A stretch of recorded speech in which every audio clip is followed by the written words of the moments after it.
We're happy to represent the Philippines dito sa Portugal, and let's pray na maiuwi natin ang award. Kung hindi man, magpapasalamat pa rin kami dahil naimbitahan kami dito at na maraming nagkagusto ng Espantajo na pinalakpakan ng film namin. So that alone, bonggang-bongga na eh. Malaking bonus talaga kapag naiuwi ko pa yun. And the winner is... Judy Anson.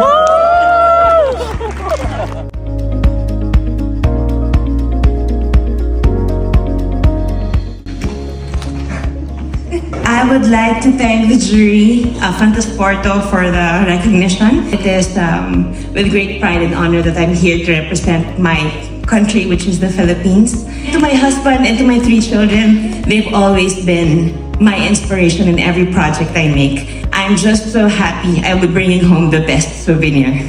Thank you.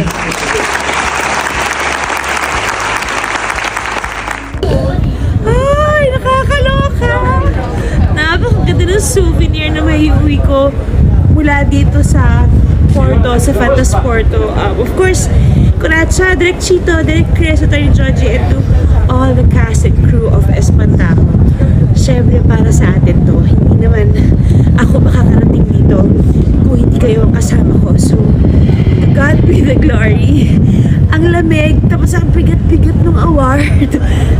Iniisip ko na kung gano'ng babayaran ko sa excess baggage ko pa uwi eh. Pero masaya-masaya kung babayaran yun. Maiuwi ko lang to. Mabuhay ang Pilipinas.